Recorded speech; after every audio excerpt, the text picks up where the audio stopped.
যি সময়ত সমগ্ৰ ভাৰততে মূল্যবৃদ্ধি দেখিবলৈ পোৱা হৈছে সেইখিনি সময়ত অসমে এই ক্ষেত্ৰত যথেষ্ট ভাল প্ৰদৰ্শন দেখুৱাবলৈ সক্ষম হৈছে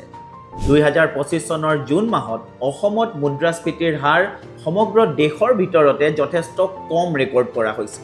আহক আজি বুজিবলৈ চেষ্টা কৰো ইয়াৰ তাৎপৰ্য কি চৰকাৰী তথ্য অনুসৰি 2025 চনৰ জুন মাহত অসমত মুদ্ৰাস্ফীতিৰ হাৰ হৈছে 1.77%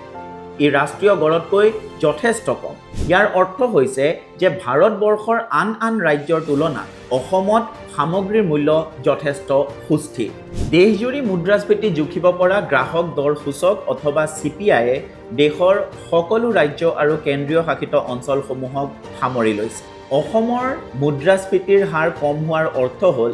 যে অসমৰ নাগৰিকসকলে বিভিন্ন ক্ষেত্ৰত বিশেষকৈ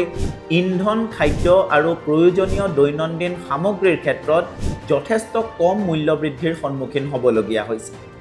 ই নাগৰিকসকলৰ কাৰণে যথেষ্ট গুৰুত্বপূৰ্ণ কাৰণ ইয়াৰ বাবে তেওঁলোকৰ ক্ৰয় ক্ষমতা বৃদ্ধি পায় আৰু তেওঁলোকৰ জীৱন যথেষ্ট পৰিমাণে সুলভ হৈ পৰে ইয়াৰ উপৰিও ই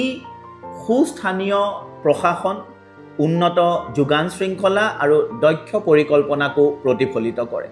সহজ ভাষাত ক'বলৈ গ'লে অসমে মূল্যবৃদ্ধি নিয়ন্ত্ৰণৰ ক্ষেত্ৰত ভাৰতৰ আন বহুতো ৰাজ্যৰ তুলনাত ভাল ফলাফল দেখুৱাই আছে APSC বা UPSC সিভিল সাৰ্ভিস পৰীক্ষাৰ বাবে প্ৰস্তুতি চলোৱা ছাত্ৰ-ছাত্ৰীসকলৰ কাৰণে ই এটা ভাল উদাহৰণ যে অঞ্চলভেদে মুদ্ৰাস্ফীতিৰ হাৰ ভিন হ'ব পাৰে আৰু ৰাজ্যিক পৰ্যায়ত কৰা কাৰ্যয়ো প্ৰকৃত পাৰ্থক্য আনিব পাৰে অসমৰ এই মূল্যৰ স্থিৰতা কেৱল এটা সংখ্যাই নহয় ই এক সুব্যৱস্থাপনাৰ নিদৰ্শন